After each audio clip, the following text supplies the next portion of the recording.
volume de pessoas a serem atingidas e vacinadas, né? Em grandes regiões metropolitanas, numa situação de resposta rápida, né? Obrigado, por exemplo.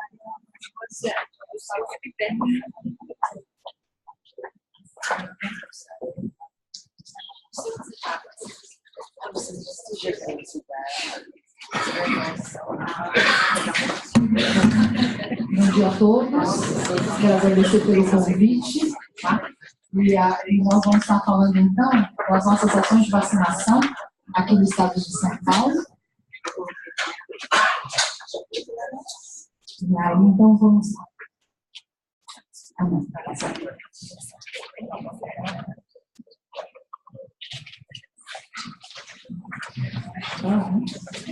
Isso, então vamos lá. Eu não posso deixar de falar o que estamos fazendo hoje, porque o que estamos fazendo hoje tivemos experiências no passado. Então, tivemos uma experiência acumulada do passado para ajudarmos, nos darmos embasamento para o que estamos fazendo hoje. Tá? E aqui eu quero só dar uma série histórica para vocês, no sentido de ter uma ideia da dispersão do vírus nessa episodia que estamos vivenciando no estado de São Paulo, em Minas Gerais, Rio de Janeiro, Espírito Santo também. No ano de 1997, gente, ou seja, há 20 anos atrás, tá perfeito?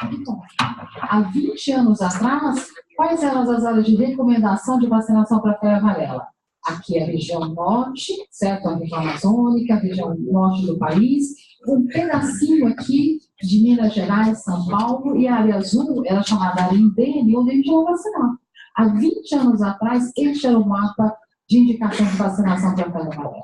No ano de ano a ano, né, a cada episodia, certo? Foram criando-se as áreas. No ano de 2013, olhando especial para São Paulo, a gente já tinha uma outra faixa a ser vacinada.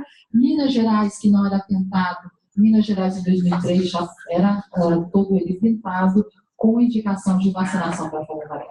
E este é o nosso mapa, gente, da nossa última episodia, tá? Que foi a circulação do vírus no ano de 2008.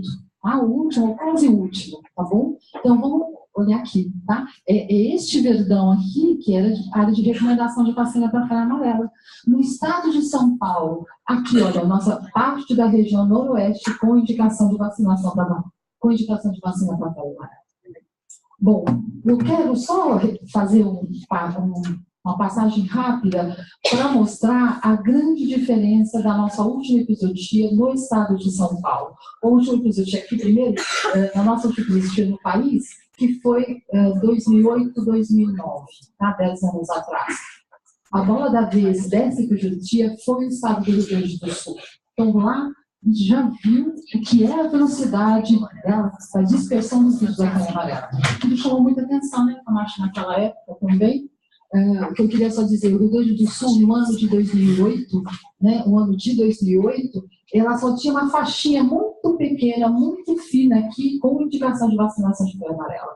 E nessa episodia, no Rio Grande do Sul, eles vacinaram grande parte do estado, ficando assim, só não chegou aqui na capital, não chegou nessa outra faixa do litoral. Tá? Mas aqui, quando você volta no passado, você fala, olha, o Rio Grande do Sul já estava dando sinal que quando você tem muita mata, entre outras coisas, olha a rapidez e a dispersão. Só aqui, o Rio Grande do Sul detectou mais de 1.600 macacos mortos, não necessariamente positivos, mas macacos mortos nessa região, tá bom? Então, eu só queria ressaltar isso, que foi uma questão que a gente já tinha visto lá na nossa episodia de 2008, no Rio Grande do Sul. Aqui. E aí, um pouquinho da nossa história, e aí, assim, eu digo, como a gente sempre aprende, não é? Foi nossa episodia no estado de São Paulo em 2009. Eu vi a Ana Freitas aqui. Cadê a Ana? Oi, Ana. Eu tenho sempre que falar Ana, porque a Ana passou, era nossa diretora, você vê nessa época, e passamos juntas essa situação. Mas é que eu quero só com esses 2 slides mostrar o quê? A episodia de 2009, ela envolveu regionais onde moravam não mais que 2 milhões de pessoas no estado de São Paulo. E onde foram estes municípios, essa regional? Então, essa regional aqui que a gente fala de Botucatu, tá bom? O município de Sarutaiá, que começa sempre carnaval, gente, sempre carnaval. Carnaval a gente já sabe que já vai ter, vamos estar em alguma cidade, véspera de carnaval. Piraju, eu que só por causa de tempo.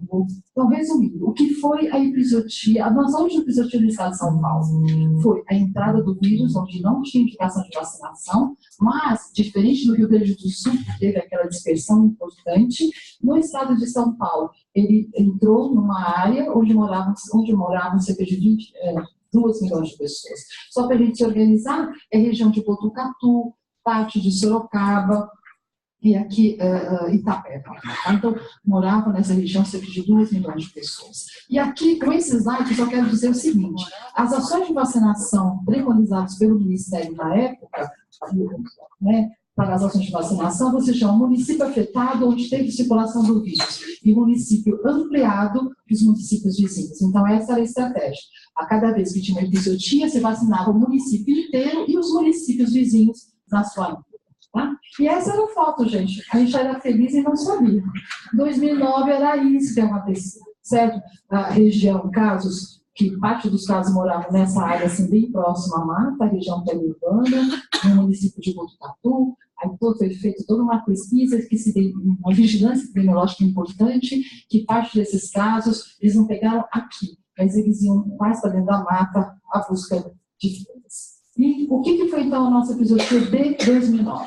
A nossa epizotia de 2009, nós tivemos 28 casos, né?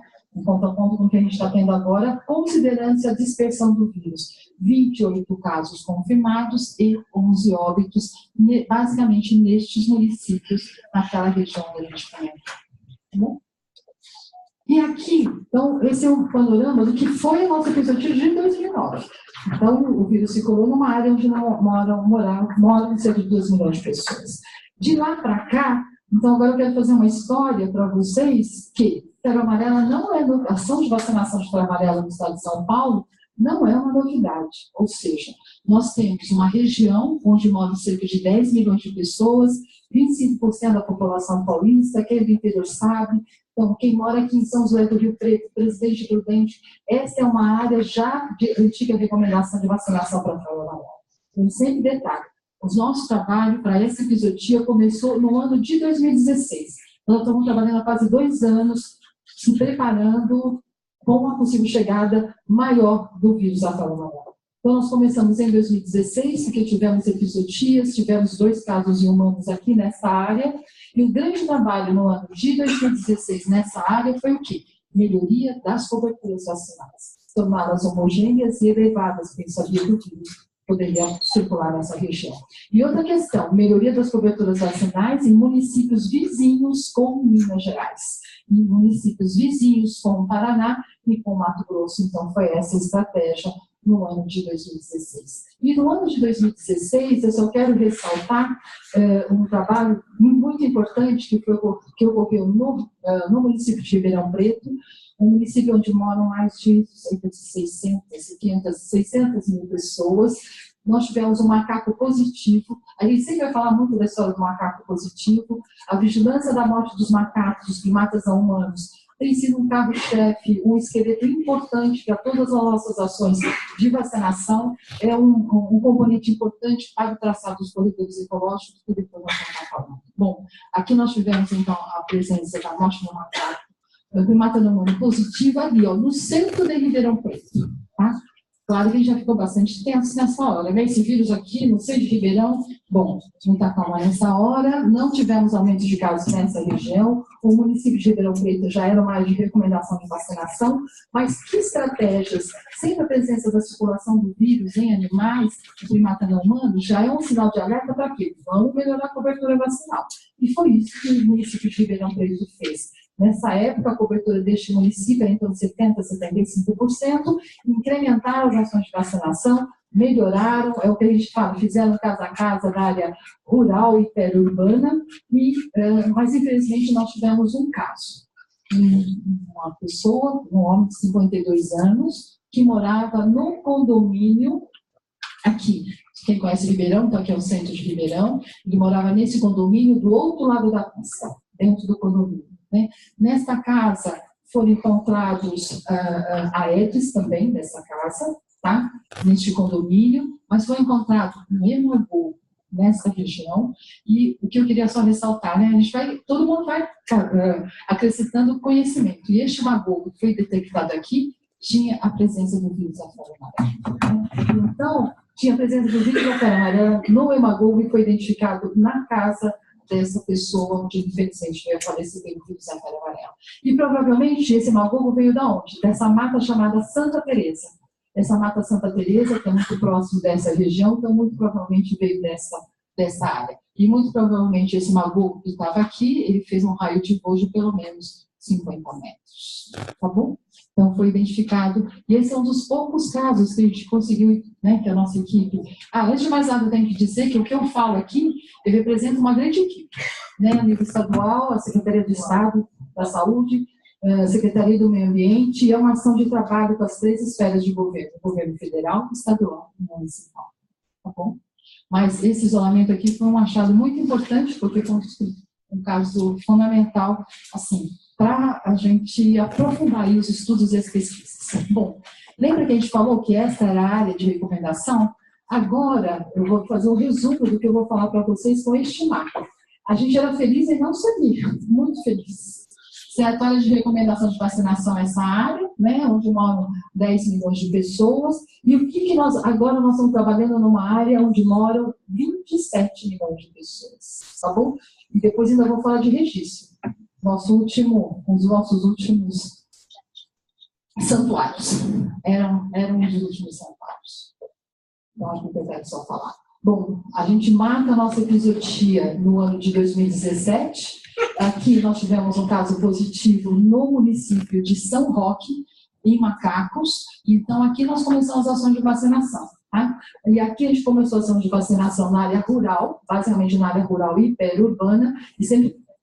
Nessa época, quando a gente fala vacina de febre amarela, ainda dava fila. Agora não dá mais. A gente vai comentar isso. Tá? Então, essa foi a nossa primeira epizotia no ano de 2017. Aqui.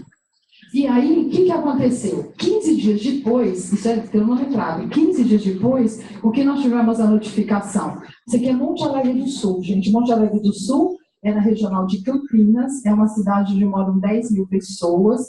E o que aconteceu no início, 15 dias depois? Casos em humanos, foram 2 óbitos, 2 casos em humanos, e morte de macacos, também alguns, não muitos, nesta região. Aí uma lição aprendida, quando você chega no município com notificação de macacos positivos e de humanos positivos, é sinal do quê? Que o vírus circulou, já está circulando nessa região há algum tempo. Porque primeiro ele circula entre o dermatoma humano, que é o hospedeiro, ele se amplifica, não é? E se você não capta a circulação dele, e as pessoas nessa região que não eram vacinadas poderão se infectar pelo vírus, que causa a doença. Então essa aqui foi uma lição aprendida, não é? Então quando isso ocorreu, vacinamos todo este município, o município de Monte Alegre do Sul vacinou 10 mil pessoas em um final de semana. Bom. Será que eu estou contando por verdade? Beleza. Então, será que fica bom? Você pode passar para mim? Obrigada. Aqui, de novo, no mesmo final de semana, nós tivemos epizotias e casos humanos no município de Amparo, tá? No município de Amparo. Então, quando isso ocorre, a orientação é vamos iniciar a ação de vacinação, principalmente na área rural e periurbana, e gradativamente ir fechando o município. Pode passar. Na semana seguinte, pode passar.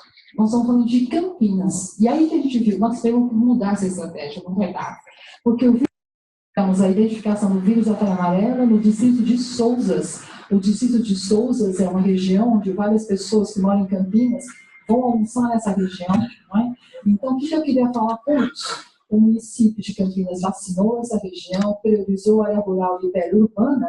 Mas qual a orientação que a gente tinha? A orientação é sempre assim, você vacina o município afetado, ou seja, além de vacinar essa área rural, onde tivemos esse caso rural e periurbano em Sousas, a gente tinha que vacinar o restante de Campinas, ou seja, teríamos que vacinar mais de 1 milhão de pessoas, fora os municípios vizinhos. Então, 1 milhão, então daria em torno de quase 1,5 milhão E assim, mas vacinar aonde? Sim, vamos priorizar área rural e periurbana, mas nós tínhamos um tempo para vacinar cerca de 1,5 milhão a 2 milhões de pessoas em curto espaço de tempo. Aí que a gente começou a ver. Então, nós temos que priorizar isso e focar as ações de vacinação. Pode passar, por favor. Pode passar? Então, antes de começar a falar alguns slides que eu queria ressaltar para vocês, é que as ações de vacinação, as ações de vigilância da febre amarela, como o professor Marcos já deve ter colocado, ela tem vários componentes. Agora, eu quero ressaltar que para a gente delimitar as ações de vacinação e mapear os corredores ecológicos, a vigilância da morte dos primatas não humanos, ou seja, dos macacos, identificação e coleta dos materiais, eles nos dão um caminho, nos dão um eixo para que área, que região esse vírus está circulando. Pode passar, por favor?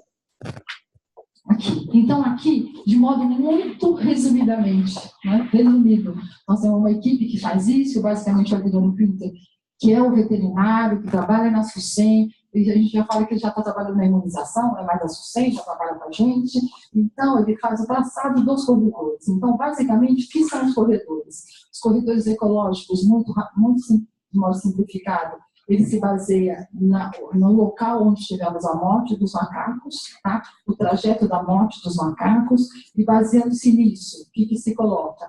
Além da morte dos macacos, onde você faz o traçado, e aqui em vermelho, ele é laranja, e depois fica vermelho quando se confirma a passagem do vírus nessa região, né? Então, além da morte dos macacos, do traçado onde isso ocorreu, que delimita o corredor ecológico, você tem também uma avaliação de mata em recuperação, mata em regeneração, você tem outro componente climático importante para o traçado desses corredores ecológicos. E, baseando-se, então, nesses corredores ecológicos, resumidamente, ao invés de vacinarmos, então, nessa região de Campinas, ao invés de vacinarmos cerca de quase 3 milhões de pessoas, nós vacinamos 1,5 milhão de pessoas. Então, você vai fazendo ação de vacinação para quem precisa e consegue fazer até uma melhor triagem nas ações de vacinação. E aí, com este corredor, o que a gente estava vendo? Esse vírus vai chegar onde? No município de Jundiaí. Então, só quero citar o município de Jundiaí como exemplo. E qual era a grande encrenca do município de Jundiaí? A gente tinha sim que se antecipar as ações de vacinação no município de Jundiaí. O município de Jundiaí é um município com cerca de 320 mil pessoas. Imagina a gente iniciar a ação de vacinação mesmo na área rural, só quando o vírus chegasse. Então, o município de Jundiaí é um dos exemplos onde iniciamos as ações de vacinação. Esse vírus chegou em setembro, outubro. A equipe do município de Jundiaí iniciou as ações de vacinação 2 meses antes. E o que é esse verde? Né? Esse verde é o nosso componente de operação. Então, enquanto você traça os corredores ecológicos, tá? Então, ele é laranja e depois fica vermelho, como se comprova a circulação, a operação, para facilitar as nossas equipes de ação de vacinação, é o traçado do polígono. Então, quando a gente orienta a fase estratégia e discute com o município, nós passamos para eles o polígono. O que é o polígono? É área rural e periurbana por onde passam os corredores. E aí ele está no Google Earth, certo? E aí as equipes municipais levam esse mapa e conseguem avaliar melhor qual a área realmente a ser vacinada. Para resumir, todas as ações que foram realizadas no município de Jundiaí, tivemos sim uma entrada importante, foi um dos municípios com o maior número de epizotias, concluindo a história. Para cada caso de epizotia, as equipes voltavam nessa região e faziam mais um pente fino, vacinando-se casa a casa, naquela área onde tivemos a circulação do vírus, né? Ou seja, o macaco positivo. Concluindo, neste município de Jundiaí, utilizando-se todas as estratégias, nós tivemos, infelizmente, mas foi um caso em um ano que infelizmente veio a falecer. Então, no município, onde nós temos 320 mil pessoas, com todas as ações de vacinação que foram realizadas, nós conseguimos reduzir bastante o número de pessoas acometidas. A gente pode passar. Pode passar? Pode passar? Então, o que eu quero só falar, Franco da Rocha. Por que eu escolhi Franco da Rocha? Porque nós vamos falar um pouquinho de Mariporã, certo? O que aconteceu nesta região de Franco da Rocha? Então, aqui já são os polígonos, tá bom? O polígono em amarelo aqui era prioritária. Essa parte aqui é Mariporã, Tá? Os outros municípios fazem parte da GVE, que é Morato, Caieiras, Cajamar e Franco da Rocha. Nós reunimos com essa equipe o mês de julho, porque a gente sabia que esse vírus ia descer e ia entrar na Grande São Paulo. Resumindo, delimitamos junto com os municípios as áreas de risco. De novo, olha, o amarelo é o polígono onde estão as matas, áreas rurais e periurbanas. Então, a proposta era começar por aqui e depois ir descendo para essa área.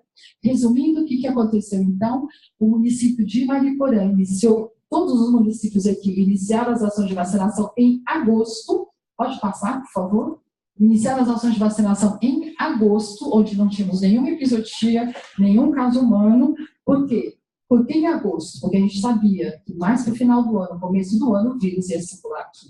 Então, iniciaram as ações de vacinação cerca de 2 ou 3 meses antes. Eu queria só fazer um slide.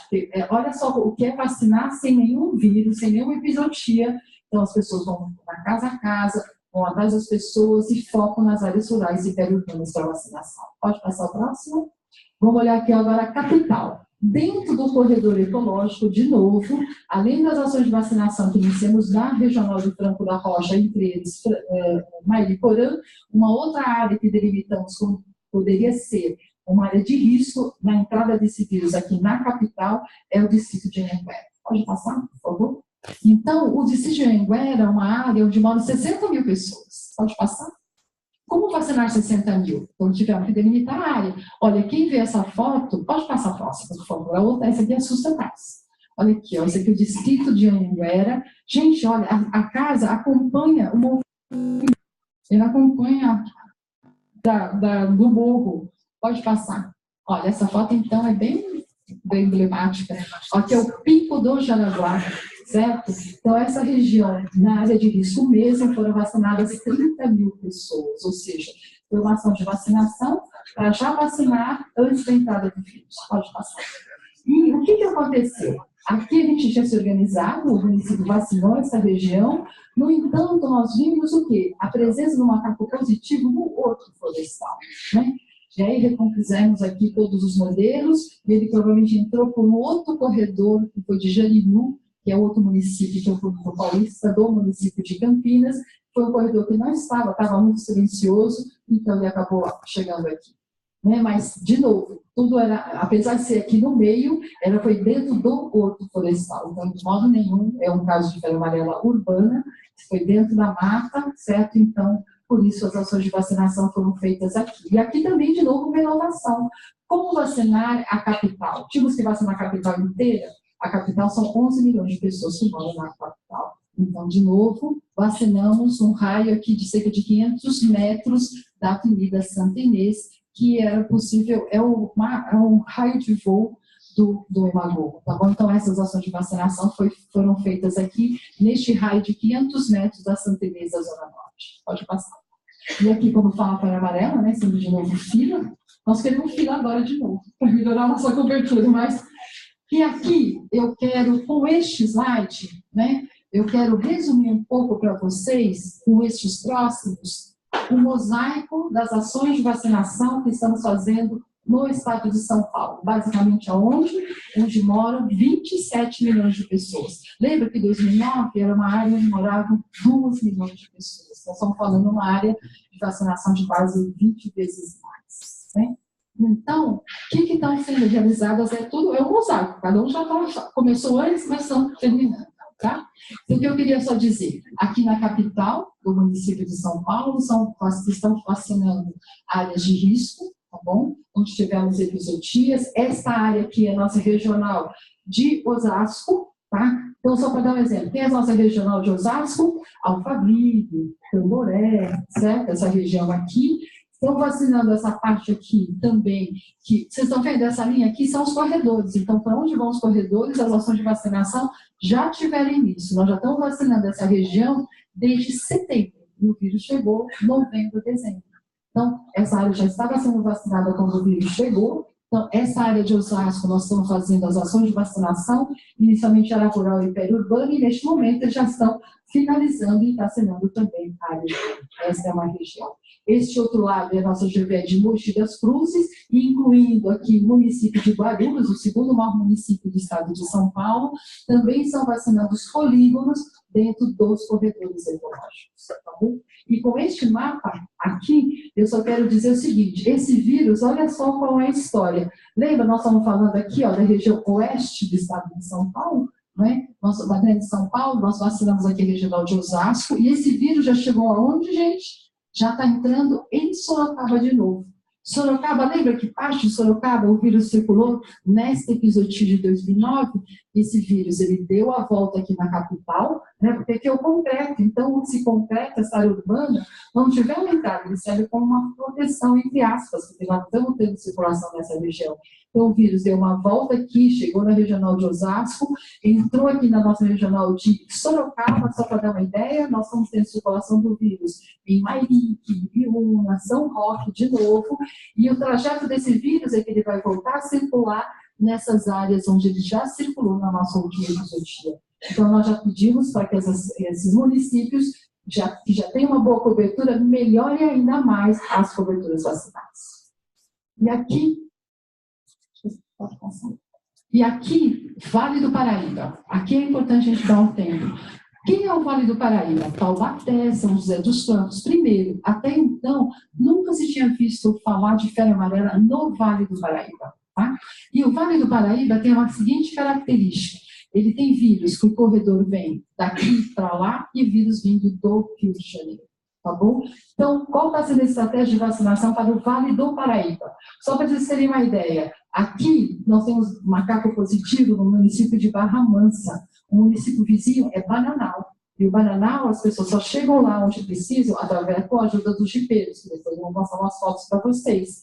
Tá? Então, nós temos Queluz. Então, a estratégia dessa regional, eles estão vacinando, enquanto os outros são norte e sul, tá? Estes outros, eles vêm dessa região aqui, oeste-leste e leste-oeste. Quer dizer, o contrário, né? Leste-oeste e oeste-leste. Tá bom? Essa ação.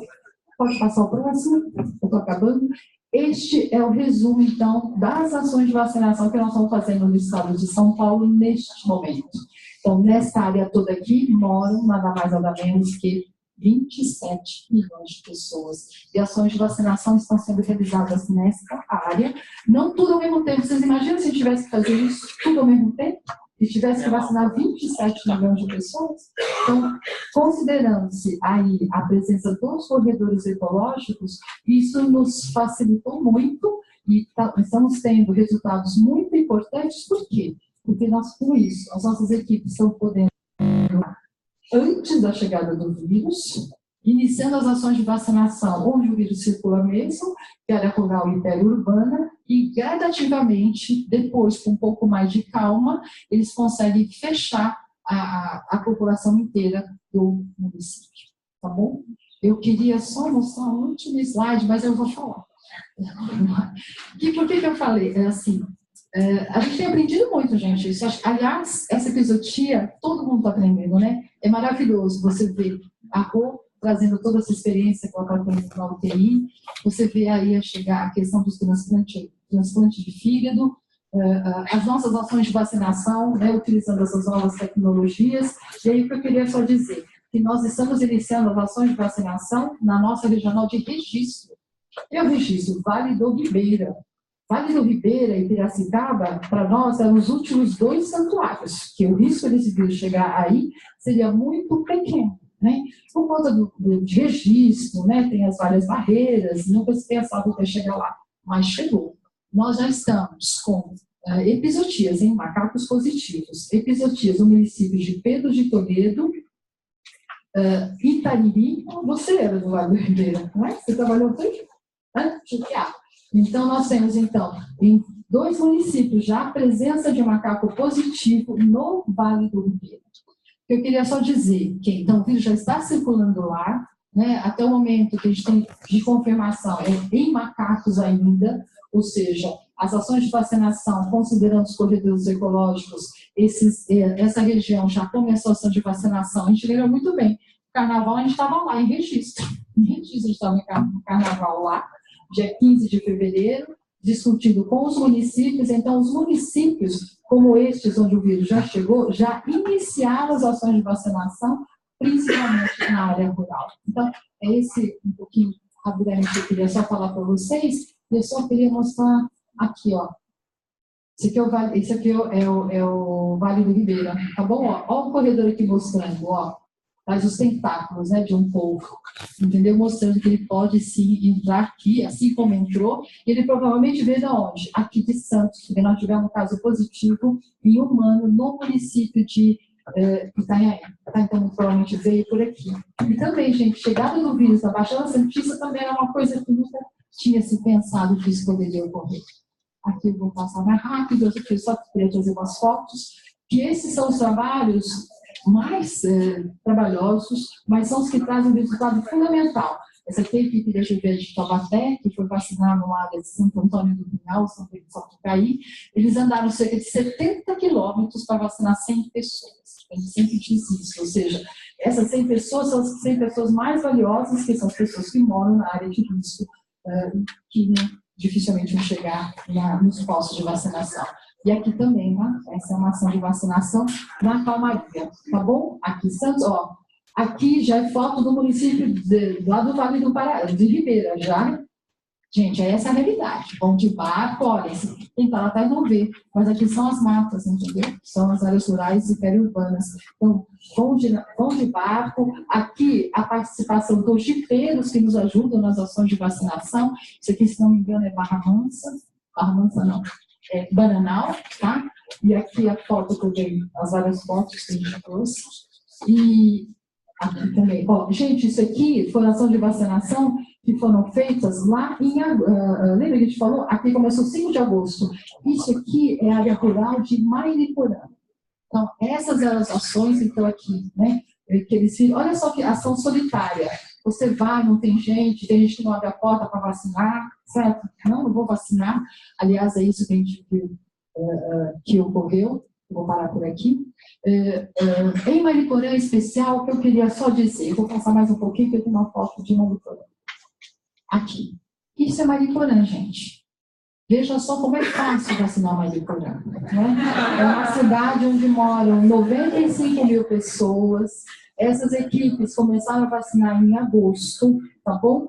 Quando a gente fala, olha, para vacinar a área rural e periurbana, tem momentos que é muito difícil você identificar aqui. E outra questão, né? Não estamos assim, se desculpando pelo fato da ocorrência dos casos. Mas, se não tivessem sido feitas essas ações de vacinação, onde os corredores ecológicos apontam onde o vírus pode chegar, e se a gente não antecipa as ações de vacinação, com certeza nós teríamos muito mais casos nessa região. Né? Então, as pessoas moram ali, né, nos morros, tem área de invasão. Então, as equipes, quando conseguem identificar todos, eles foram nessa região.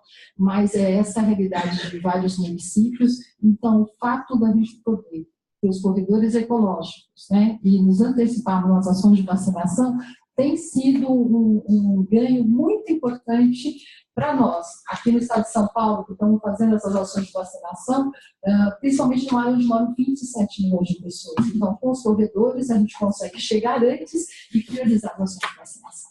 Pronto, obrigada.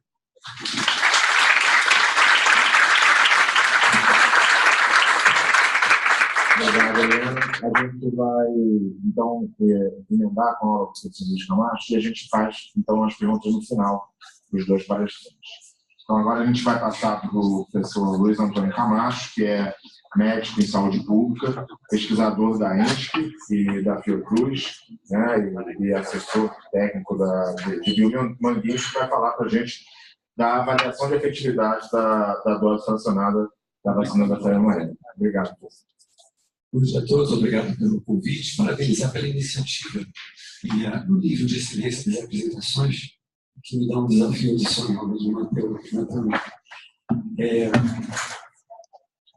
Então, eu falo aqui, a apresentação é baseada numa apresentação do Dr. Reinaldo Martins, que é assessor técnico lá dos Biomanguinhos, e o grupo de Biomanguinhos tem trabalhado intensamente. Eu sou colaborador da pesquisa clínica desse grupo de Biomanguinhos, e em nome dessa equipe que eu falo.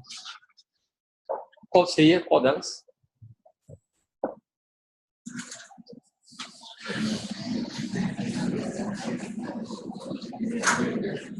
Deve ser esse aqui. Você tinha colocado no canto da tela e no último. Acho que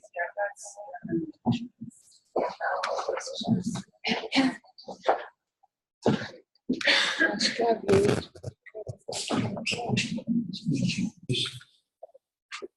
Os dados que eu vou apresentar aqui.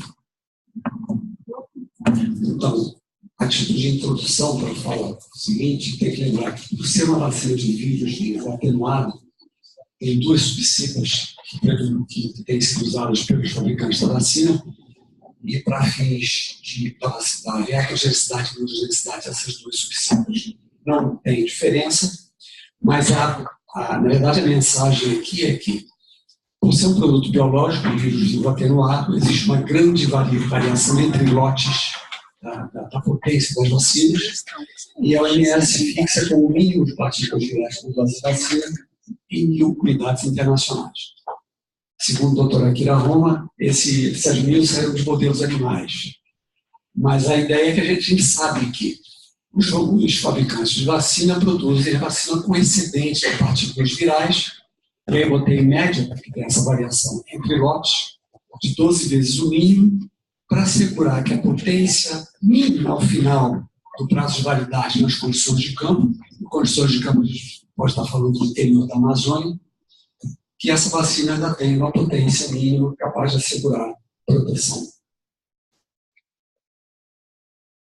A outra mensagem também introdutória é de que, por conta das epidemias, a expansão de áreas de transmissão e a ameaça de reurbanização, tem havido aumento inusitado na demanda pela vacina, e aumento espasmódico, né, que coloca um desafio para os produtores. São 2 grandes produtores mundiais, Biomoldes é a maior deles, que manda vacina para toda a América do Sul e para a África, e como isso tem ocorrido de forma espasmódica, também tem ocorrido problemas no suprimento de vacinas de febre amarela.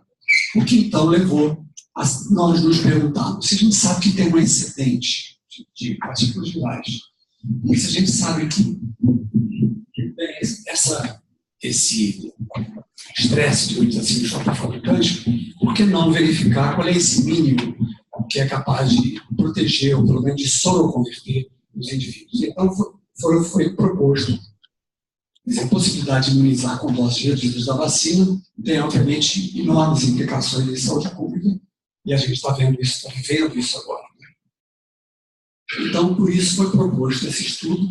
Em 2009, eu tenho que falar dele, porque o foco hoje da dose fracionada, como a gente está olhando, é uma decorrência desse estudo aqui, que é um estudo randomizado do cérebro, com 6 grupos vacinados, que comparou formulações da vacina usada na rotina de mesmo lote, com concentrações decrescentes de partículas virais. Então, é um estudo de dose e resposta.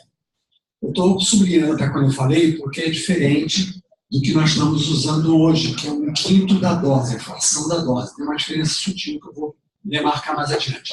Então, o estudo, ele formulou a vacina com concentrações gradualmente diferentes. Vamos ver a diferença, as implicações disso daqui a pouco.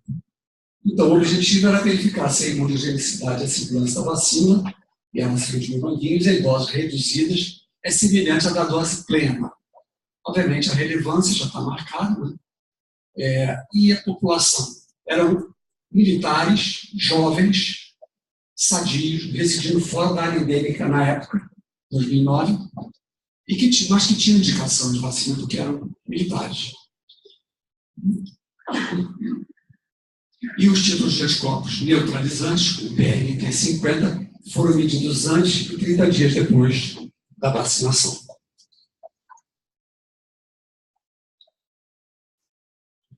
Então aqui os resultados, com as taxas de soroconversão segundo formulação da vacina aplicada. Então, eu estou chamando de soroconversão porque eram participantes previamente soronegativos e que a gente verificou depois se tornaram soropositivos. Então, reparem que eu tenho aqui a dose plena para esse lote e frações da dose, formulações com doses reduzidas, de 1/3 até 1.886 alos. Reparem que a proporção de soro convertidos, soro positivos, se mantinha muito semelhante à da dose plena até uns 58 avos. E ela só começou a decair com 153 avos e ficou mais prejudicada nessa dose de 31 unidades internacionais, que é uma dose bem pequena. E, correlacionado com isso, nós tivemos os dados que é a intensidade da resposta imune dada pelo título médio geométrico em cada um dos grupos. Desde daqui a dose plena, que produziu a resposta mais intensa, que foi semelhante até essa dose de 587. E só passou a sentir diferença nessas doses mais baixas, mostrando que tem uma diferença estatisticamente significativa, e lembrando que a potência da vacina mínima é de 1000 unidades internacionais. Portanto, cairia mais ou menos nessa faixa aqui. 10 meses após, esses indivíduos foram chamados para uma verificação dos níveis de anticorpos.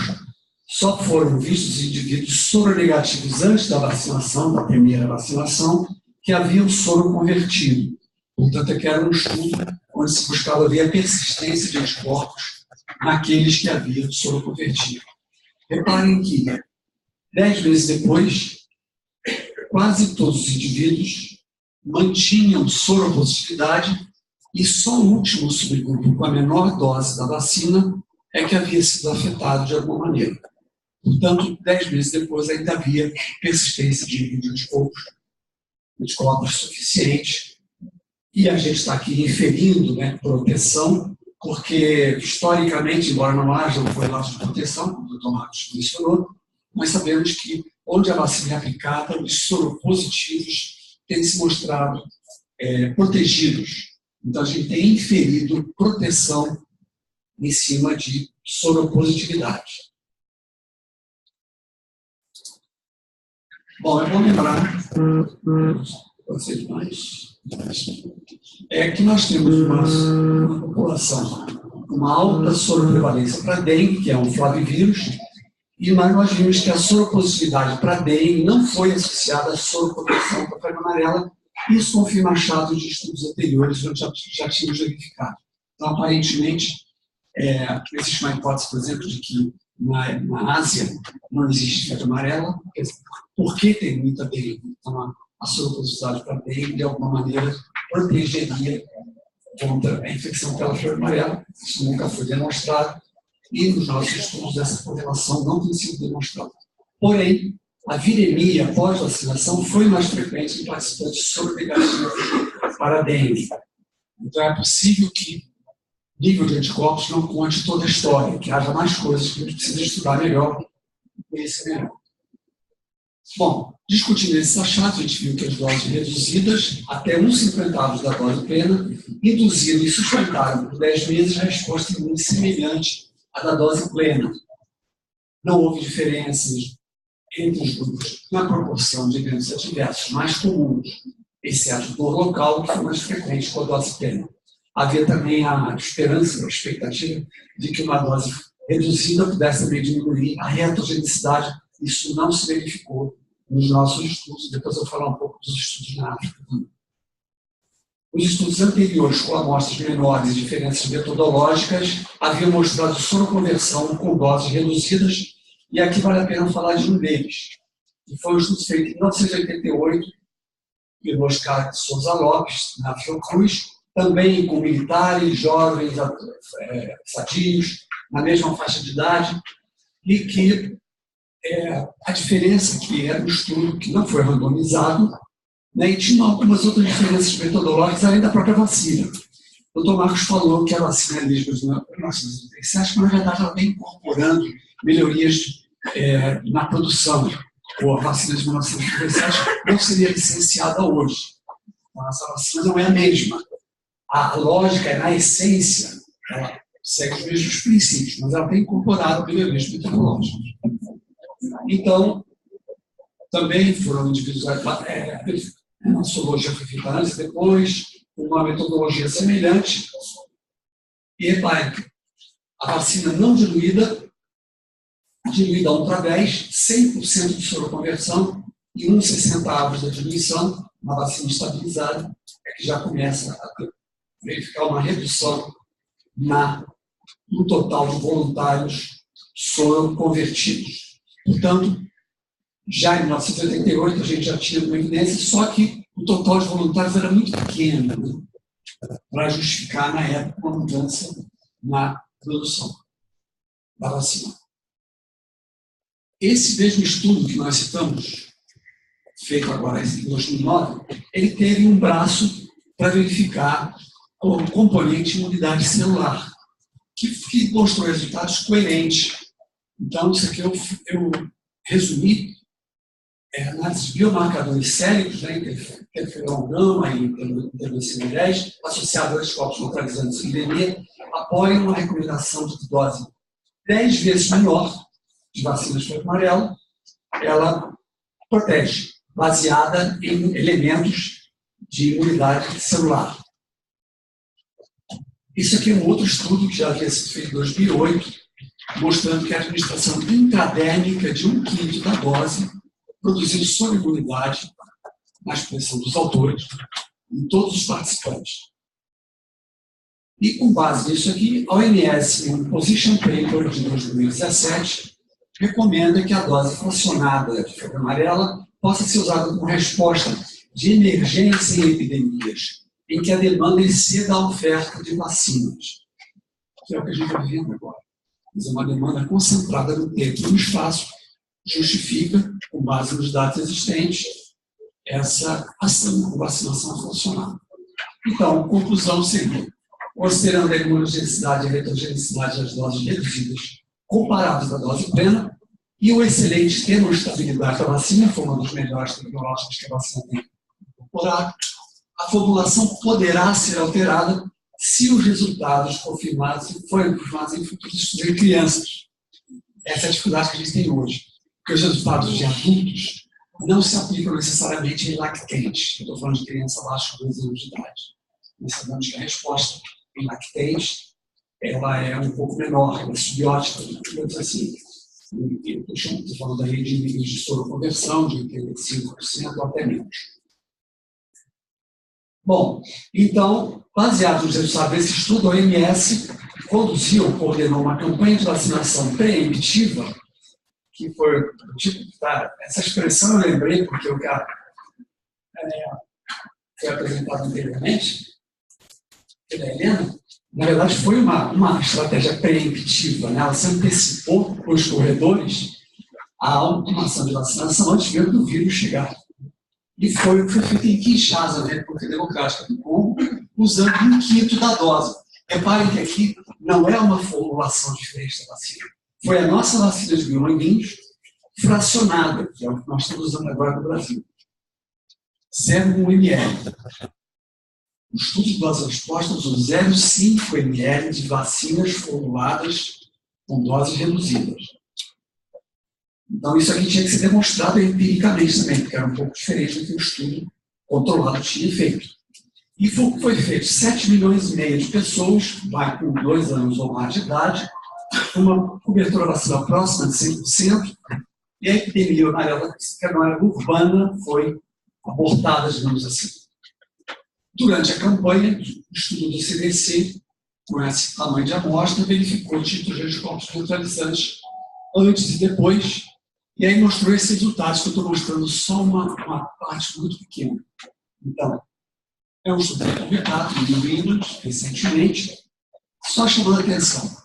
Esse é um grupo que era soro-negativo antes de começar e que teve uma soroconversão, portanto, se tornou soro-positivo, 98%, e quando se estratificou por idade, se mostrou que até as crianças de 2 a 5 anos de idade tinham uma soroconversão muito boa, não tão boa quanto a dos adultos, e até os idosos, né, quase idosos, também tiveram uma soroconversão.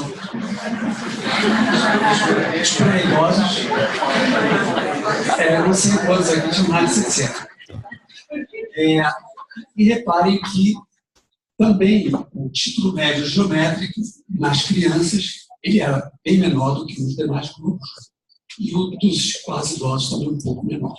Mas, de modo geral, foi uma resposta excelente. Isso aqui é muito importante, porque isso aqui é estudo de campo, é vacina feita numa campanha.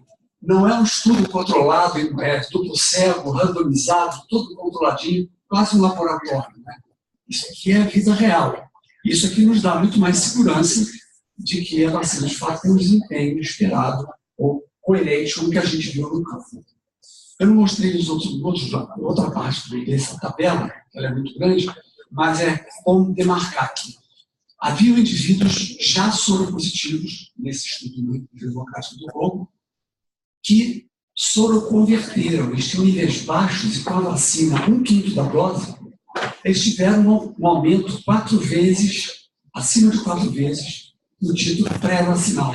Portanto, 1/5 da dose foi capaz de elevar níveis de anticorpos pré-vacinais, o que também é um bom sinal. Bom, agora nós tínhamos que mostrar isso.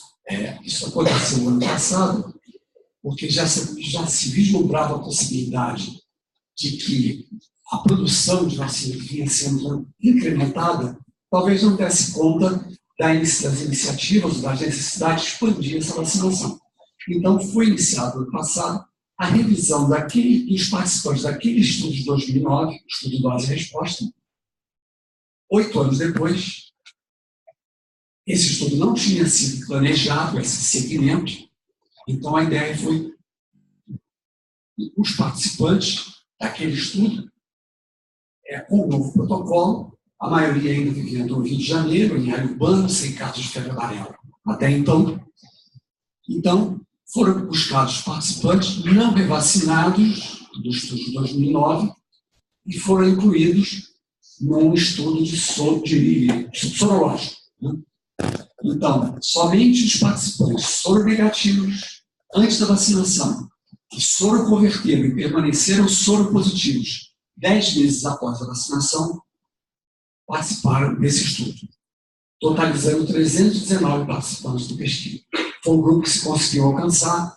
Vocês imaginam que o trabalho de campo desse estudo foi uma operação de guerra, alcançar esses indivíduos em zona de risco e alguns teve situações de folclore, buscar gente em favela, como de traficante armado, coisas desse tipo. Né? Área de risco. Já periculoso. Bom, resultados então chegou a esse aqui. Proporção de soroproteção dos participantes do estudo de dose resposta, cerca de 8 anos após, indivíduos vacinados soronegativos, portanto, por grupo vacinado. Então, temos aqui a dose plena e as doses reduzidas. Então, repare, 8 anos depois, essa proporção de indivíduos ainda era soropositiva, e aqui tem a dose plena e as outras doses, todas mostrando níveis acima de 80%, e um achado inusitado, né? A menor dose foi a que produziu a maior soropositividade. Nós vamos discutir isso mais adiante. Em média, então, 85% dos indivíduos que tinham sido convertidos permaneceram soropositivos. Então, aqui é o nível, o título médio geométrico, e reparem que também nesse grupo aqui era um título, uma média geométrica dos títulos, muito superior ao dos demais, que também chamou a atenção.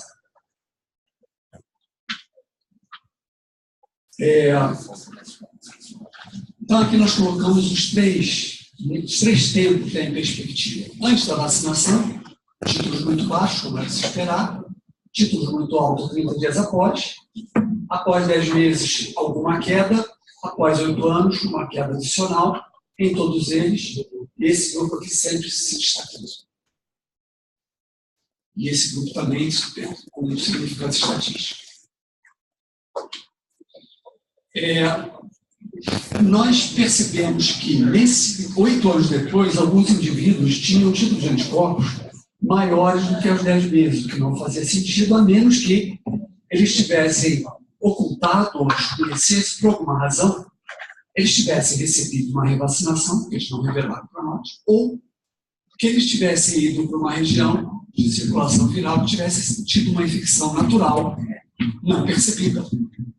Então, esses indivíduos foram excluídos e, mesmo assim, os títulos, os resultados eram coerentes com o grupo total que tinha sido mostrado antes, inclusive esse grupo aqui. Fizemos uma outra análise, excluindo os indivíduos com aumentos muito grandes, 4 vezes ou mais, depois de 8 anos. E permanecia a soropositividade no mesmo nível. Muito bem, então vamos agora tentar explicar isso. Bom, em primeiro lugar, independente desse resultado inusitado, a gente tem uma proporção de indivíduos com a soropositividade mantida que, de certa forma, nos tranquiliza em relação a performance, o desempenho da dose fracionada. Ela foi capaz de soroconverter muito e permanecer, manter essa soroconversão por um tempo bastante longo, semelhante ao da dose plena. Então, nesse sentido, ela não diferiu da dose plena. Nós tínhamos feito antes um estudo, publicado em 2014, onde o tempo de vacinação tinha variado e nós pegamos esse tempo de vacinação, porque ele é a melhor aproximação que nós temos do estudo dose e resposta, e 8 anos depois, esse termo médio aqui, que é 85% de soropositivos 8 anos depois, se aproximava do que nós já tínhamos mostrado nesses indivíduos adultos que tinham recebido dose plena na rotina, 5 a 9 anos depois, tinham um nível de soropositividade semelhante. O que era a melhor comparação que a gente podia ter dos dados da literatura em termos dos outros detalhes metodológicos que esses estudos têm em comum. Bom, então, a gente está juntando todos esses pedaços de evidência para ver em que medida a gente tem elementos para sustentar uma recomendação de uma dose funcional na situação do indivíduo. Mas esse estudo tem limitações, todo estudo tem, né? Então, apesar do esforço para excluir participantes revacinados, a gente não pôde garantir que alguém tenha sido incluído inadvertidamente. Já vimos isso. Um grupo de voluntários viajou ou residiu durante o período dos cursos na zona rural, em áreas com recomendação de vacina. No entanto, as médias geométricas dos títulos de anticorpos e a soropositividade são semelhantes entre os grupos que viajaram e os que não viajaram. Então, aparentemente, isso aqui não justificaria os resultados que nós encontramos. Os resultados se baseiam em amostra não probabilística. O que eu quero dizer com isso? Nós, no estudo randomizado, nós tínhamos recursos metodológicos para dizer que esses grupos eram rigorosamente comparáveis. De certa forma, nós fizemos, no segmento aos 8 anos, um estudo observacional. A gente desfez a randomização, porque não dava para manter mesmo.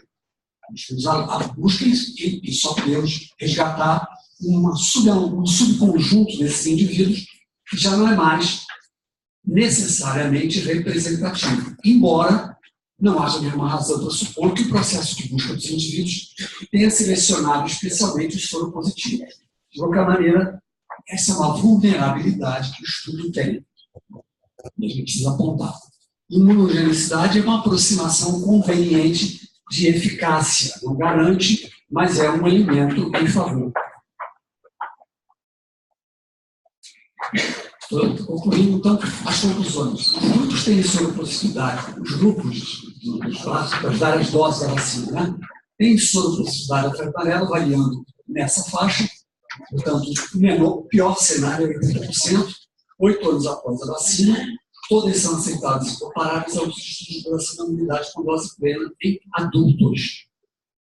Títulos médios geométricos são semelhantes entre os grupos, exceto no grupo de T1, em que é maior. Possivelmente, não só o tamanho de amostra é menor, como a seletividade, o fator de que a gente não controlou, pode ter feito que esse grupo, além de pequeno, ele tenha sido atípico de alguma forma e tenha mostrado tamanho de amostra, níveis de soroconversão muito superiores aos do outro. O que não invalida os resultados. Né? Os marcadores biológicos de imunidade celular, que é uma análise não finalizada, são semelhantes entre todos os grupos da imunidade e imunidade, e os resultados dão suporte ao uso de doses fracionadas quando necessário. Então, só concluindo, as instituições que participaram desse estudo, que eu estou, de certa forma, representando aqui, inclusive o Exército, os centros de pesquisa de INEACHU, além do Manguinhos, uma equipe enorme, né, que participou, e que está agora participando também da publicação que vai ser submetida para que isso se torne, de fato, público, além dessa apresentação. Obrigado pela atenção.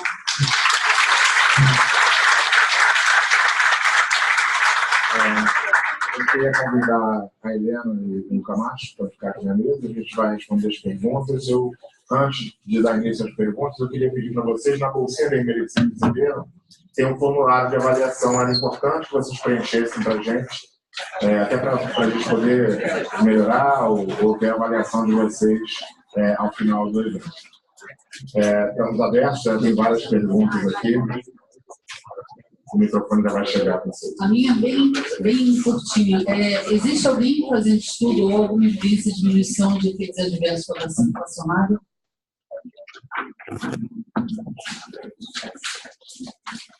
Então, eu não esqueci de falar que no Congo, esses 7 milhões e meio de pessoas que foram vacinadas,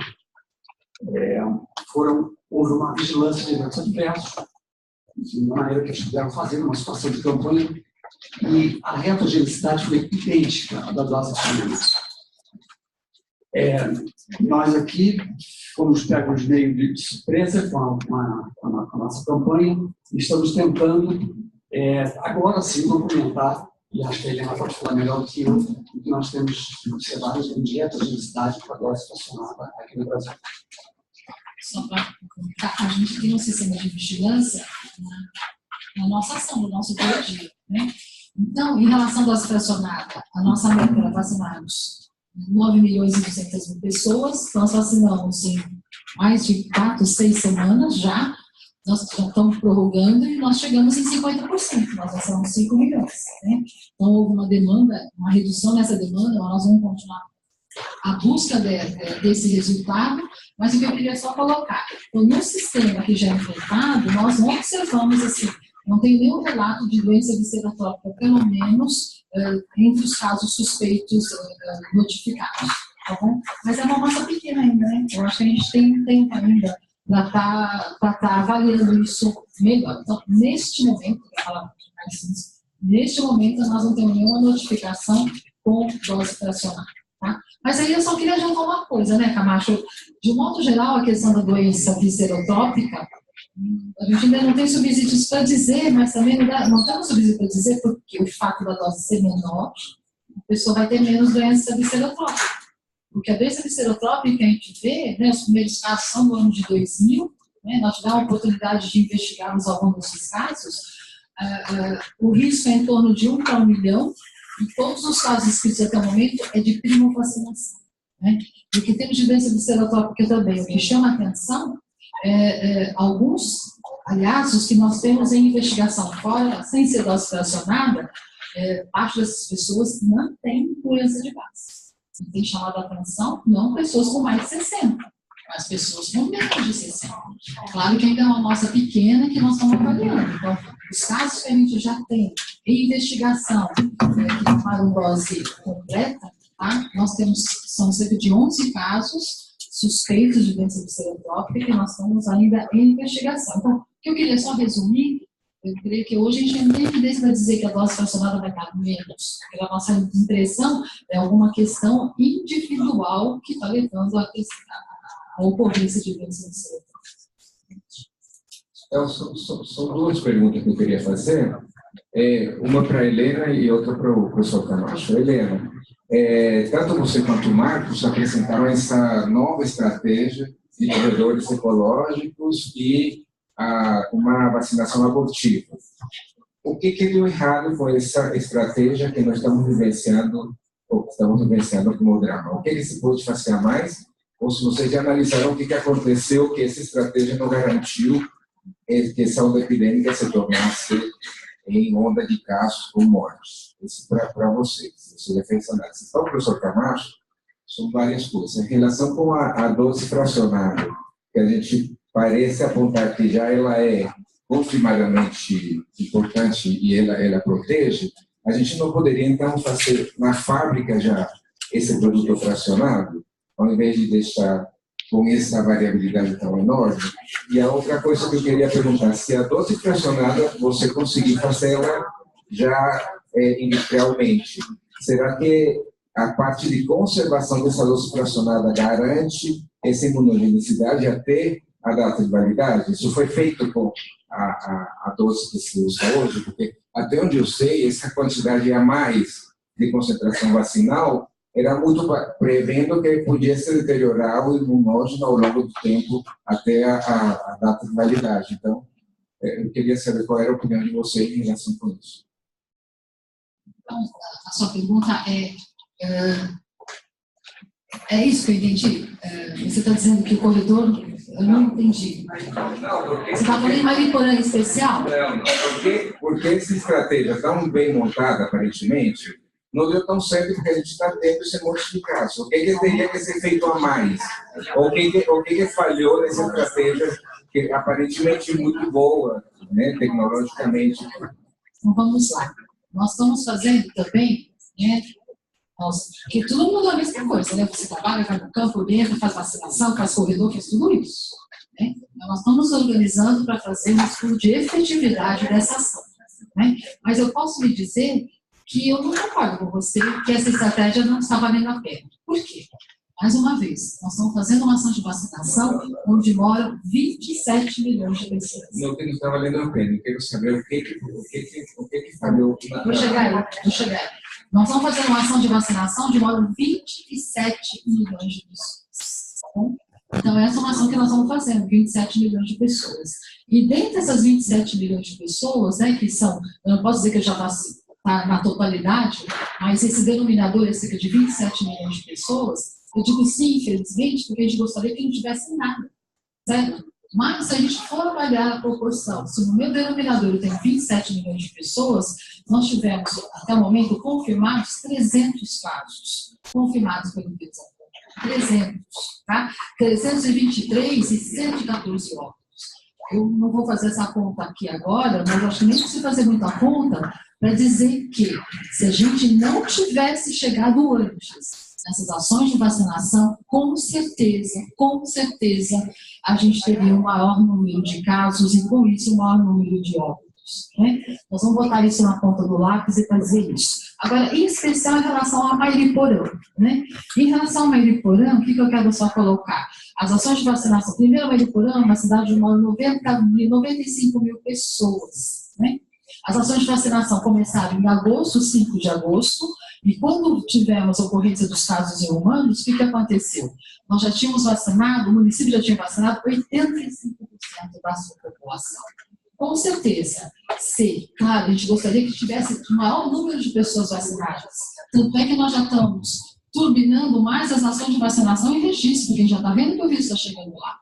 Então, o que aconteceu em Mariporã, nós já estamos turbinando, analisando, apertando os parafusos para que não ocorra a mesma coisa em registro. Mas o que eu queria só colocar, a dificuldade das ações de vacinação naquelas áreas com mata, com área rural, periurbana. E outra questão, parte dessas pessoas, infelizmente, não tomaram vacina, por quê? Parte dessas pessoas achavam que não iam acontecer com eles. É isso que a gente escuta das pesquisas, da investigação de Mariporã. Ah, não vou tomar. E parte deles, sexo masculino, gente? Sexo masculino. Ah, eu acho que não vai acontecer comigo.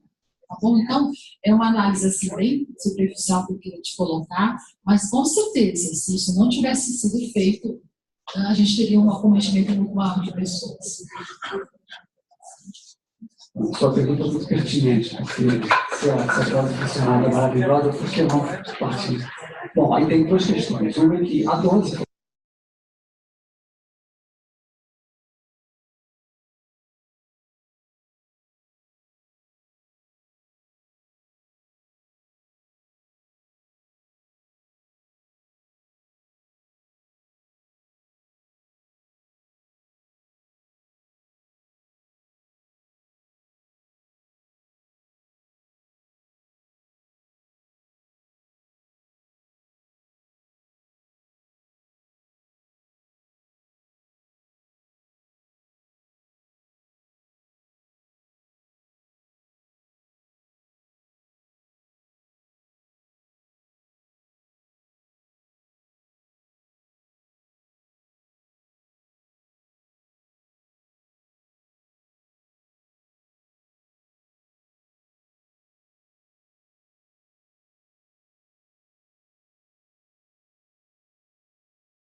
né? Tivemos uma puérpera também, que estava amamentando uma criança de 6 meses, que não tomou porque era puérpera, né? Pegou a febre amarela, graças a Deus ela saiu viva, né? Para continuar com o seu bebê de 6 meses.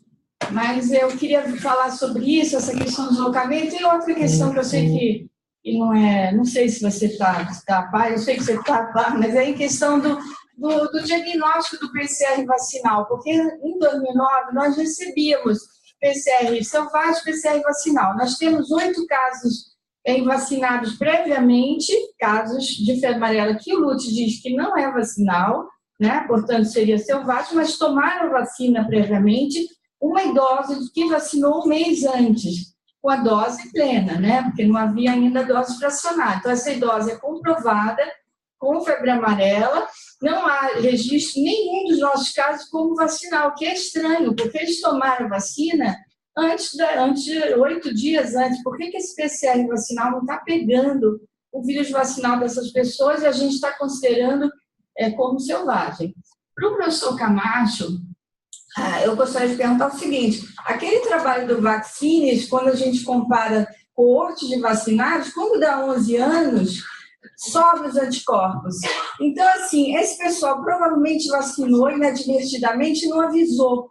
Eu fico muito insegura de não dar a dose de reforço aos 10 anos. A dose, se você considerar esse estudo, foi excelente, um estudo excelente brasileiro, mostra que vinha caindo. Então, se vinha caindo, ia cair mais ainda aos 10 anos. E esse resultado que você colocou de 82% é baixo. É baixo se você considerar que as pessoas morrem, né? E morrem rápido. Né? Obrigada. Vou responder.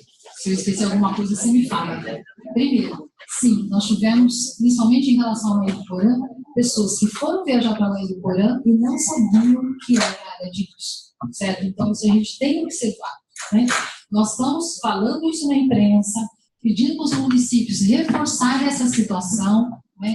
E estamos reforçando essa questão. Então, está na lista da secretaria, os municípios de risco. A gente tem colocado que não adianta vacinar hoje e viajar amanhã, né? Porque essa vacina a gente precisa de pelo menos 10 dias com uma adequada proteção. Então, essas questões a gente está vendo. Temos sim, aí temos outro pedaço, né, Ana? Essa questão da avaliação de casos de febre amarela em pessoas vacinadas. Nós não temos, é importante deixarmos claro que isso não é a maioria, gente. Nós já vacinamos mais de 14 milhões de pessoas, considerando-se doses aplicadas no ano de 2017 e 2018, certo? Então, nós estamos falando, sim, de um grupo que tem chamado a atenção, mas não é um grupo grande. A vacina é excelente, tem uma excelente proteção, e está aí um outro grupo que nós estamos analisando melhor o que é que está acontecendo com eles. Idosos, pronto, deixa eu falar. Idoso, então vamos lá. Idoso tem uma questão assim: o Ministério da Saúde soltou nos seus primeiros ingressos o quê? Que toda pessoa com 60 anos ou mais tem que passar no médico. Isso é impossível, tá? Nós colocamos a nossa orientação, nós colocamos a nossa orientação a seguinte questão: qualquer pessoa, quem vai fazer a triagem inicial é o serviço de saúde. Nós elaboramos um questionário, certo? Colocando que perguntas importantes seriam feitas. Se o serviço de saúde não tivesse condições de avaliar, passaria no médico da unidade, e aí sim, se o médico da unidade não conseguisse observar, aí sim iria colocar. Mas, resumindo, primeiro, pessoas com 60 anos ou mais, ou seja, a pergunta é a mesma para qualquer pessoa, né? Faz quimioterapia, faz radioterapia, e a grande questão, que ainda é muito mal resolvida, que a gente não conseguiu identificar na doença viscerotrópica, são as doenças autoimunes. Essa é a grande questão, esse é o nosso grande tendão de Aquiles na questão da investigação da doença viscerotrópica, é doença autoimune. Então, vou dar um exemplo. Lúpus. Toda pessoa com lúpus não pode tomar vacina de febre amarela? Não. Veja quantas pessoas eu posso deixar de fora sem tomar vacina de febre amarela se tiver lúpus. Neste momento, o que a gente tem de evidência? O que a gente tem de evidência hoje é que quem tem lúpus e toma corticóide em doses elevadas não vai poder tomar. Mas é aquele lúpus que já não toma mais. Neste momento, aquele que não toma mais e já faz um tempo que parou o uso do corticoide, né, os 3 meses, seja lá qual indicação que ele for tomar, não está mais imunodeprimido, ele vai poder tomar. Outra coisa que a gente já conseguimos aprofundar um pouco mais é a questão da artrite reumatoide. As pessoas com artrite reumatoide tomam os MABs da vida, os vários MABs da vida. Quem toma MAB da vida, a gente já colocou no nosso documento. Quem toma o MAB da vida, esse vai ter, o médico, o reumatologista, ele vai dizer quando essa pessoa vai vacinar, tá certo? Então, é um pouco disso que a gente tem colocado. Primeiro, não colocar assim, quem tem 60 anos ou mais tem que ir no médico e só vai tomar. Gente, as pessoas com 60 anos ou mais são pessoas que moram na área rural, são as pessoas que estão lá no sítio. Então, a idade não constitui fator de contraindicação, mas sim a investigação da doença de base, que é basicamente a doença autoimune.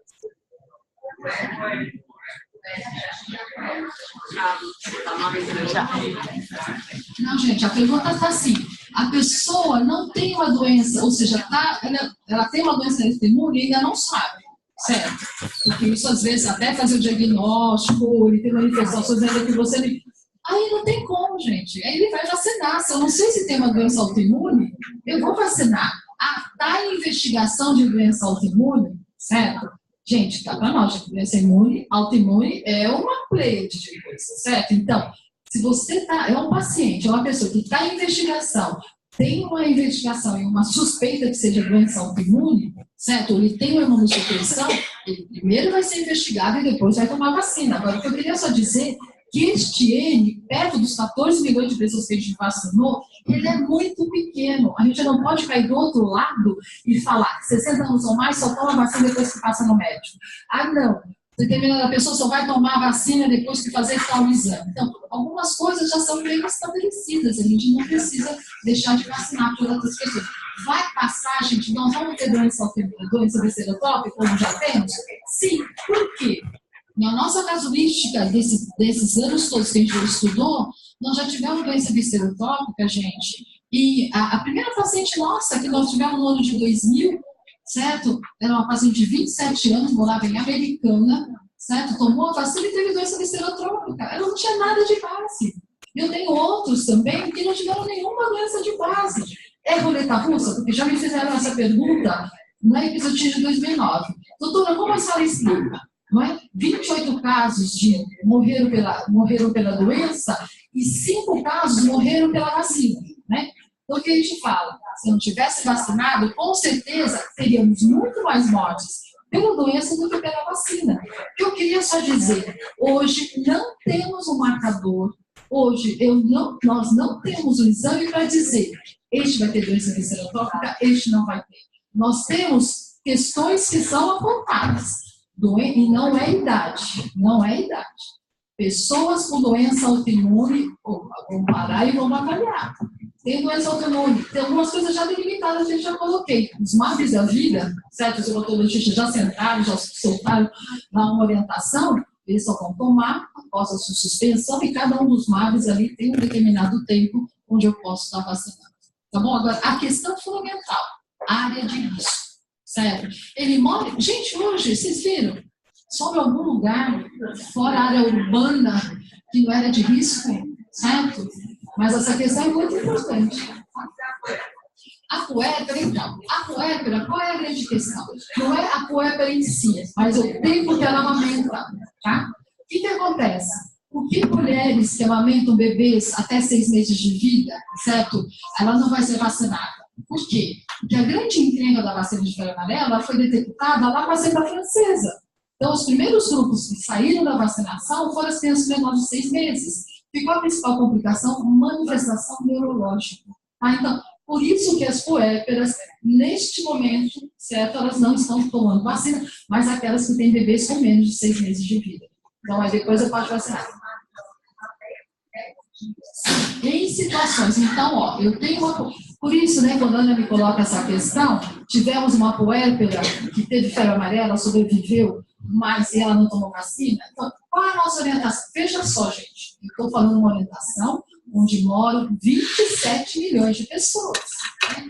Qual está sendo a nossa orientação? Aquela puérpera, certo? Ou aquela grávida que mora na área de risco, não é a área, porque vocês viram, mas que mora no sítio, certo? Mora naquela rua, onde teve casos de febre amarela, onde teve episodia, nesta situação, então nós estamos liberando para fazer esse tipo de ação.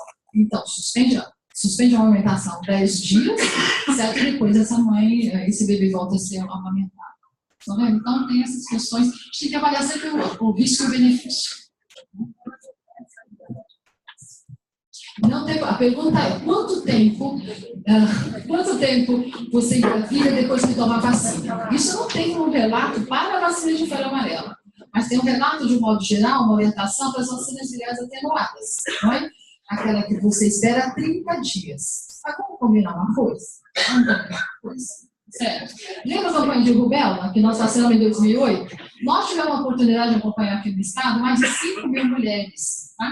E que tomaram a vacina. Nós tivemos alguns bebês que estavam com higiene positivo, que muito provavelmente foi pela vacina, né? Estes bebês não tiveram maior taxa de baixo peso, prematuridade. Essas mulheres que tomaram a vacina também, dentro deste período, não observamos maior taxa de aborto, baixo peso e prematuridade, não observamos aumento de malformações. Mas este N ainda não é suficiente para a gente liberar para todas as mulheres. Ou seja, hoje, qual está sendo a nossa orientação? E, gente, vai começar a aparecer. Quantas mulheres sabem que realmente estão grávidas no início da gestação? Parte delas não sabem. Então, qual está sendo a nossa orientação? Tomou a vacina, não sabia que estava grávida, notifica e vão acompanhar a gestação. É isso. Sobre a revacinação, daria uma outra sessão igual a essa, que é um estudo que existe controvérsia. A recomendação do OMS, aparentemente, foi feita e motivada pela escassez de vacina. Ela invoca uma literatura que tem estudos observacionais, alguns estudos com fragilidade metodológica. Então, no nosso entender, ela não seria suficiente para essa recomendação. Mas, ao nosso entender, sujeito à discussão. Bom, existem várias evidências de que indivíduos ao longo do tempo perdem o nível de anticorpos detectável e também a memória imunológica também se perde com o tempo. É uma fração que varia, nós tivemos 20% no estudo alemão do NIDEC, mas o nosso estudo também nessa faixa de 20%, mas todas as evidências são de que sim, existe uma perda de imunidade com o tempo que justificaria uma revacinação, e durante um tempo até o Ministério acompanhou e recomendou a revacinação de crianças aos 4 anos de idade lactentes. Quando chegava aos 4 anos de idade, tinha a recomendação de revacinar. Por questões também de escassez de vacina, se definiu que era prioridade vacinar todo mundo antes de revacinar as pessoas. Então, nesse momento é o que está vigorando. A gente entende que isso pode mudar eventualmente, depois que passar por situações de crise, e a gente puder reavaliar melhor, mais evidências científicas estão se acumulando que vão justificar a recomendação de pelo menos mais uma dose, porque a gente sabe, falhas primárias e falhas secundárias existem em todas as vacinas de agentes vírus atenuados. Então, não é, a febre amarela é a única, tirando o BCG, a única vacina que tem recomendação de uma dose apenas para a vida toda. E aparentemente isso não se justificaria, mas isso é uma outra história para a gente explicar depois. Vou fazer uma pergunta para a Helena. A recomendação para pacientes vivendo com HIV/AIDS é de dose plena. Só que alguns pacientes proativamente já procuraram vacinação e sim, eles se vacinaram com a dose fracionada. Fato é esse. A maioria deles procuraram comunicar isso. O paciente com boas condições. O que eu faço com esses indivíduos? Revacino a dose plena ou deixo a vida seguir? Em relação aos pacientes, né, HIV, que tem um CD4 acima, que eu não lembro de cabeça, são 350 que estão em condições de vacinação. E por que esse grupo, a proposta está sendo para fazer dose padrão? Por que fazer dose padrão? Porque não tem estudo, gente. Não tem estudos usando dose fracionada nestes pacientes. A mesma coisa, pacientes pós-quimioterapia, radioterapia, não é? Que tiveram transplante algum transplante de medula, não, que tiveram transplante de órgão sólido não, transplante de medula, eles poderão tomar vacina, mas vai ser dose padrão, porque você não tem estudos. Os estudos estão sendo, a gente está fazendo dose fracionada para este grupo, como o Camacho colocou, que tem estudos, ou seja, nós estamos vacinando, fora essa questão, né, que eu abordei, crianças acima de 2 anos com dose fracionada e os outros, dentro dessa especificação, onde não há estudos, com a dose padrão. Tá bom? Não dá para dizer, gente, eu acho que nesse momento, né, Camacho, a gente não dá para dizer que a dose fracionada é aquela que vai dar menos reação, ou é aquela que vai dar uma menor, sei lá, não digo nem a menor proteção, mas algumas pessoas falam, não, eu quero tomar fracionada, porque eu acho que assim, com isso, eu vou ter menos doença viscerotrópica. Né? Mas assim, eu perguntei, eles já tomaram a fracionada? E o que eu faço agora? Eu recomendo a plena, ver vacina imediatamente, eu espero. À luz do conhecimento que temos hoje, neste momento, sim, revacinada aqui 30 dias com dose padrão. Tá? Porque acho que até tem estudos com pacientes. O intervalo das 2 vacinas, quando você tem que fazer 2 doses de vacina de varicela, de febre amarela, é 30 dias. Tá? Então, eu recomendo, mas, pelo menos. Como a gente não tem estudo neste grupo. Tá? Só acrescentando que nesse momento tem em curso um estudo lá com uma coorte de indivíduos infectados pelo HIV que estão sendo vacinados com a dose plena para a gente observar melhor, documentar melhor se existiria neles algum déficit, se algum comprometimento deles, e a gente tem faixa de 200 a 350, 250 a 500 acima de 500, se justificaria alguma recomendação específica para esse grupo. Nesse momento, nós não temos elementos de literatura para usar a recomendação. Eu queria, na verdade, a gente já está encerrando e eu só queria fazer uma última pergunta para a Helena, porque eu queria saber, assim, a gente está tendo essas estratégias, elas estão muito segmentadas em cada estado. A gente tem, por exemplo, uma situação, por exemplo, uma Ilha Grande, no Rio de Janeiro, em que a gente teve um susto para a gente, porque era uma área que a gente não tinha nem história de epizootia, não era uma área que, a princípio, a gente sabia que ia chegar no sul do Rio de Janeiro, mas a gente esperava que chegasse no continente, não na ilha. Né? E a gente até hoje não sabe muito bem como o vírus chegou na ilha. E a gente está vendo agora situações onde vários turistas, porque Ilha Grande é um local basicamente turístico, né? Moram muito poucas pessoas ali e basicamente você tem de população de turista ali naquela região. E a gente está vendo turistas indo para lá, não só brasileiros, mas como estrangeiros. A gente teve caso de febre amarela em argentino, em inglês, em chileno, e outros, exatamente, de outros locais, de outros países.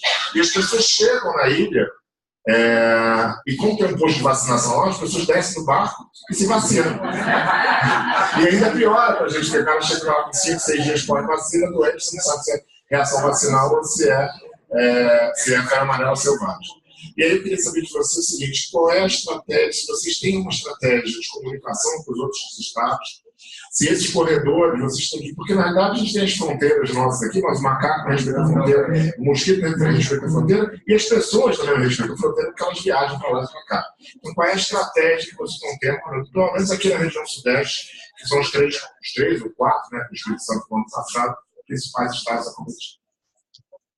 Não, sim, a gente tem uma estratégia aí junto com o Ministério, a gente tem a estratégia do WhatsApp, telefone celular e conversando com muita frequência, certo? Então, esses casos, por exemplo, no Rio de Janeiro, né, que estava ocorrendo, aquele caso positivo em Barra Mansa, qual foi a rapidez? Foi o município de Bananal, que é vizinho de Barra Mansa. Bananal é o nosso município da Chapada de Taubaté, certo? Que rapidamente teve informação.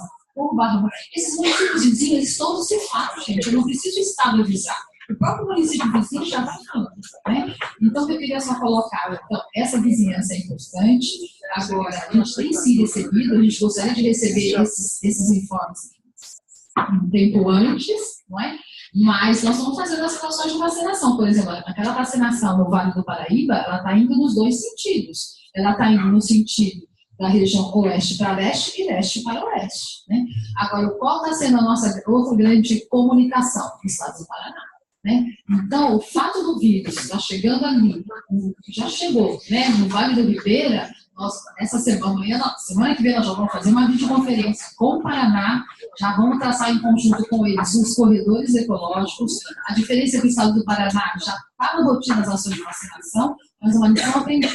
O fato de estar na rotina não é suficiente. A Niporã nos deu essa grande lição. Você pega a vacina, mas você, é o que nós vamos fazer em registro. Vamos lá de novo. O que é?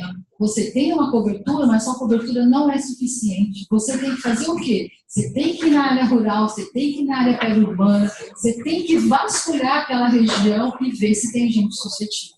Tá? Então, só resumindo, essa vai ser o nosso contato. Então, a gente tem contato sim, grandes parceiros, com o Rio de Janeiro, Paraná, neste momento.